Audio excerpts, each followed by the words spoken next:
علامہ ابن تیمیہ الفتاوی الکبریٰ میں لکھتے ہیں، کہتے ہیں کہ ہمارے ہاں مذاہب اربعہ کو ہمیشہ سے ایک سوال کا سامنا رہا۔ بڑے غور سے سنیے گا، میں ادب اختلاف کی جو بات کر رہا ہوں، آگے واقعات کی طرف آؤں۔ وہ فرماتے ہیں کہ سوال یہ کیا جاتا ہے کہ کیا ایسے امام کے پیچھے نماز پڑھنا جائز ہے جو کسی دوسرے فقہی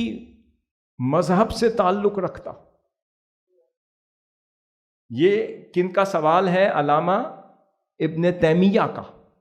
اور اب اس کا وہ جواب یہ دیتے ہیں، کہتے ہیں جب ہم صحابہ کرام کی حیات طیبہ کو دیکھتے ہیں اور پھر ان کے عمل پر چلتے ہوئے تابعین، اتباع تابعین، تبع اتباع تابعین کے ادوار کو دیکھتے ہیں، تو ہمیں نظر آتا ہے کہ کوئی ہے جو بسم اللہ الرحمن الرحیم بالجہر پڑھتا ہے، اور کوئی ہے جو بسم اللہ الرحمن الرحیم بالسر بالاخفاء پڑھتا ہے، کوئی ہے جو آمین بالجہر کہتا ہے، کوئی ہے جو آمین بالاخفاء بالسر کہتا ہے، کوئی فجر کی نماز میں دعائے قنوت نازلہ پڑھتا ہے اور کوئی نہیں پڑھتا، کوئی اونٹ کا گوشت اور بھنا ہوا گوشت کھانے کے بعد وضو کا اعادہ کرنا ضروری سمجھتا ہے اور کوئی نہیں سمجھتا، اور کوئی حجامہ یا قے کے بعد وضو کا اعادہ کرنا ضروری سمجھتا ہے، کوئی نہیں سمجھتا۔ تو فرمایا پھر بھی یہ وہ تھے اختلاف رائے فروعی مسائل میں رکھتے ہوئے بھی ایک دوسرے کے پیچھے نمازیں پڑھتے رہے، ایک دوسرے سے جدا نہ ہوئے۔ پھر امام ابن تیمیہ اپنی ہی کتاب میں امام احمد بن حنبل کا یہ واقعہ بیان کرتے ہیں کہ ایک روز امام احمد بن حنبل رضی اللہ تعالی عنہ سے ایک فتویٰ پوچھا گیا، ایک سوال پوچھا گیا۔ انہوں نے کہا کہ حضرت، آپ کا ماننا ہے یا آپ کا فتویٰ ہے کہ حجامہ کروانے کے بعد اور حجامہ کے ذریعے خون نکلوانے کے بعد وضو کا اعادہ کرنا ضروری ہے، آپ اس کے قائل ہیں اور یہ آپ کا فتویٰ ہے۔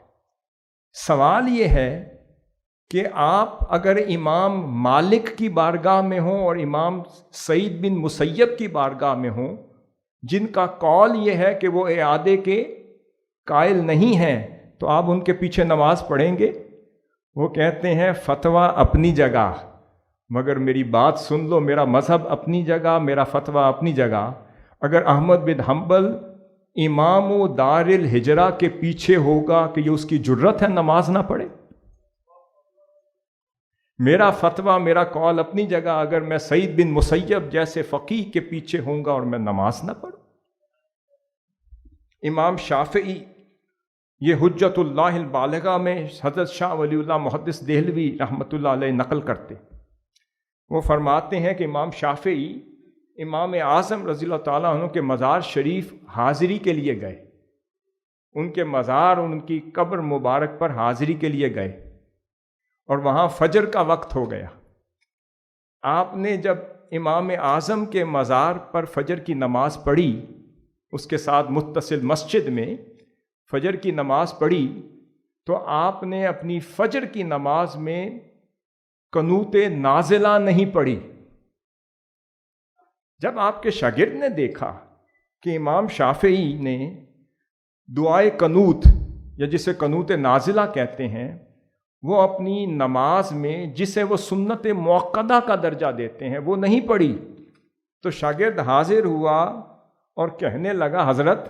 یہ کیا بات ہے، آج آپ نے سنت موقدہ چھوڑ دی، یہ کیا ہوا؟ کہتے ہیں اخالفہ وانا فی حضرتہ، آیا تو ہوں میں امام اعظم کی زیارت کو لیے، ان کی قبر پر حاضری کے لیے، اور میں ان کی مخالفت کرتا پھر۔ یہ ادب اختلاف کا حسن تھا۔